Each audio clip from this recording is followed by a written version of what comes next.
Hey everyone, and welcome back to the channel. If you're looking for a smooth and powerful way to level a mercenary in Path of Exile 2, this guide is for you.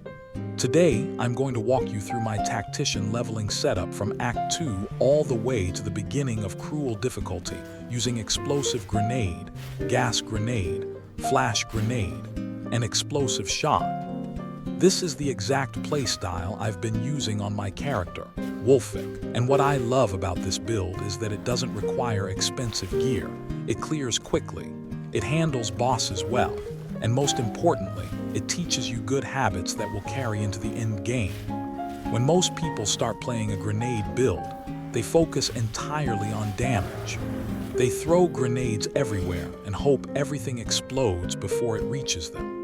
While that can work early on, the real strength of this build comes from controlling the battlefield. You're not just dealing damage, you're deciding where enemies can stand and where they can't. As soon as you reach Act 2, your main damage package should revolve around Explosive Grenade, Gas Grenade, Flash Grenade, and Explosive Shot. These four skills work together incredibly well and create a very smooth leveling experience. The first thing you want to understand is the role of each skill. Explosive Grenade is your primary damage dealer.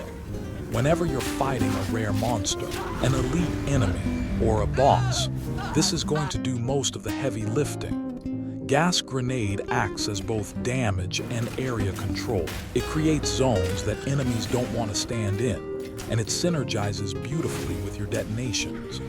Flash Grenade gives you crowd control and safety.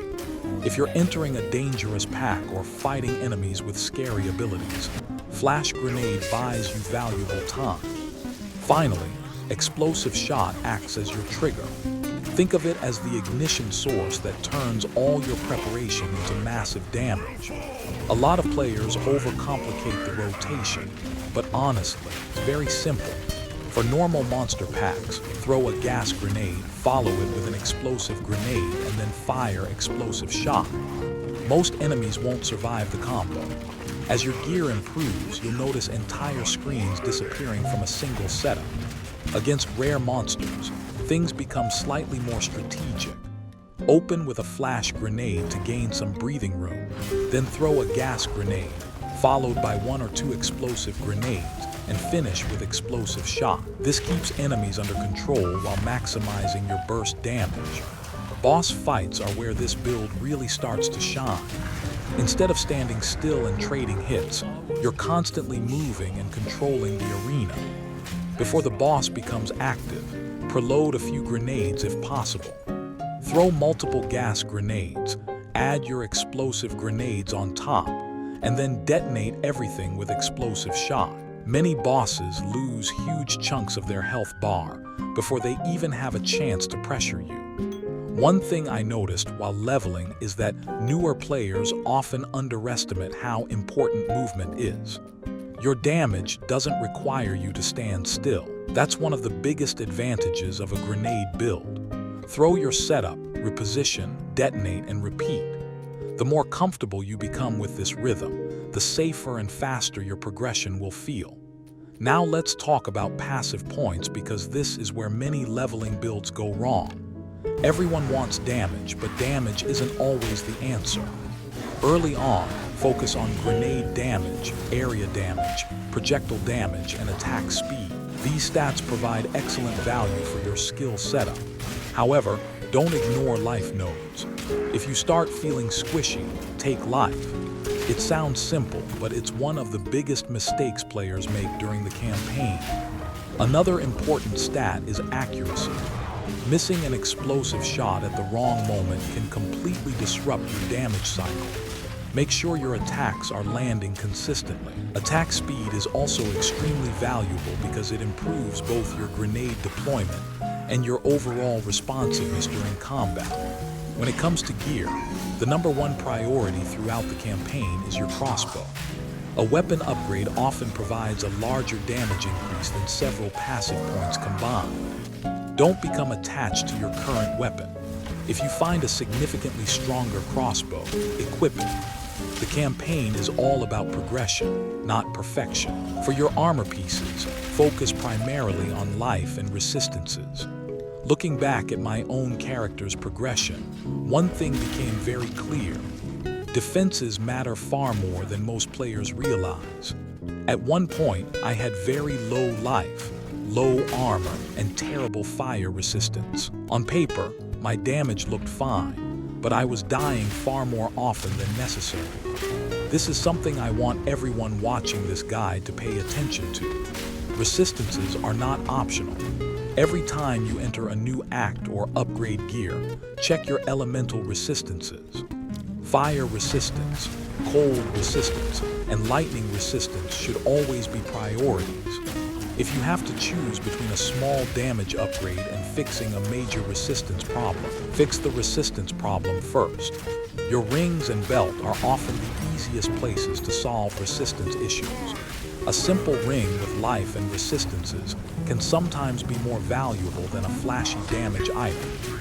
The campaign becomes dramatically easier when you're not getting chunked by elemental damage every few seconds. As you move through Act 3, you'll begin to feel the build come together. Your grenade damage starts scaling nicely. Your support gems become stronger, and your overall clear speed increases significantly. This is usually the point where players realize just how strong the build can become.